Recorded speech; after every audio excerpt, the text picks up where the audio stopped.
साल नि-शुल्क के लिए 9 नए मूल कार्यक्रम निःशुल्क उपलब्ध होंगे, जो ग्राहकों को विशेष रूप से पेवल के पीछे की सामग्री के साथ आकर्षित करेंगे। जून 4, 2019 एडमिन द्वारा पोस्ट किया गया। 4 जून अल्फाबेट के YouTube ने 9 नए मूल कार्यक्रमों का अनावरण किया, जो इस वर्ष मुफ्त में उपलब्ध होंगे, क्योंकि स्ट्रीमिंग सेवा ग्राहकों को भुगतान के पीछे विशेष रूप से सामग्री के साथ आकर्षित करने का प्रयास करती है। न्यूयॉर्क में विज्ञापनदाताओं और मीडिया के लिए एक YouTube कार्यक्रम में अनावरण ने पहली झलक दी कि कैसे नवंबर में ग्राहक केवल सामग्री से दूर रहने की घोषणा की गई है, जो दुनिया भर में चलेगी, विज्ञापन प्रसार देखने और अन्य भत्तों की तुलना में।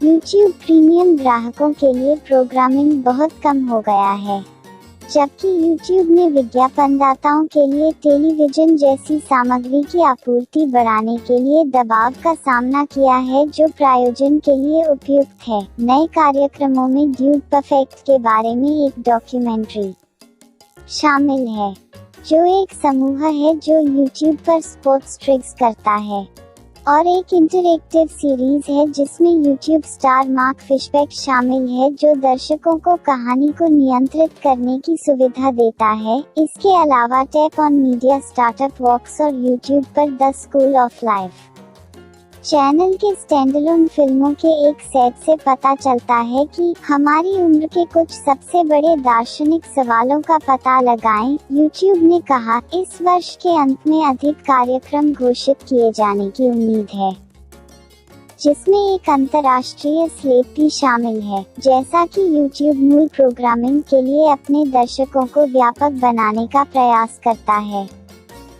यह अपने विकास के बजट का आधा हिस्सा संयुक्त राज्य के बाहर दर्शकों के उद्देश्य से कार्यक्रमों के लिए निर्देशित करता है, जो इस मामले से परिचित व्यक्ति के अनुसार है। YouTube ने कहा कि प्रोग्रामिंग पर उसका समग्र खर्च पिछले वर्षों के अनुरूप है। वर्णमाला YouTube के लिए वित्तीय परिणामों को नहीं तोड़ती है, जो Google का हिस्सा है, लेकिन वित्तीय विश्लेषकों ने इस सप्ताह चिंता व्यक्त की कि YouTube पर उपयोगकर्ता द्वारा उत्पन्न अनुचित या आक्रामक सामग्री की विज्ञापनदाता जांच Google पर राजस्व वृद्धि में मंदी के कारणों में से हो सकती है। विज्ञापन YouTube का मुख्य व्यवसाय है, और अधिकारियों ने गुरुवार को कहा कि वे समग्र सामग्री के साथ मूल सामग्री को संरेखित करना चाहते थे।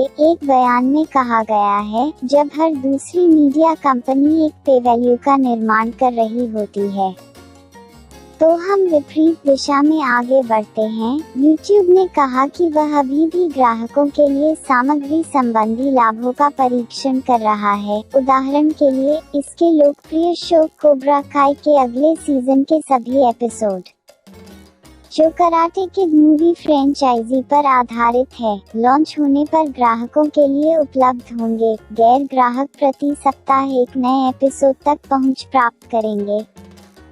पारंपरिक टेलीविजन पर शो के रोलआउट के समान, YouTube ने कहा कि कुछ मौजूदा कार्यक्रमों के नए एपिसोड के ग्राहक बने रहने की संभावना है। वैश्विक फोकस YouTube ने गुरुवार को केवल एक अंतर्राष्ट्रीय कार्यक्रम का प्रदर्शन किया, जो जून में लैटिन अमेरिकी पॉप स्टार मलूमा के कारण एक वृत्तचित्र था। YouTube ने पिछले साल लगभग 1 दर्जन से अधिक मूल शो और फिल्में प्रदर्शित की, जिनका उद्देश्य अंतर्राष्ट्रीय स्तर पर था, जहां इसे सब्सक्राइबर प्राप्त करने का एक बड़ा अवसर मिला, जिसमें फ्रांस, जर्मनी, भारत, दक्षिण कोरिया और जापान शामिल थे। 2011 में ध्यान केंद्रित करने के बाद से YouTube ने मूल प्रोग्रामिंग पर कई बार गियर स्थानांतरित कर दिया है। इस बहस के बीच कि क्या विज्ञापन की बिक्री अकेले निवेश पर वापसी करने के लिए पर्याप्त हो सकती है, खासकर महंगे स्क्रिप्टेड शो के लिए। कुल मिलाकर YouTube ने अपनी पिछली रणनीति के तहत लगभग 75 शो और 28 फिल्मों में डेब्यू किया, जो 2016 में लॉन्च हुई थी।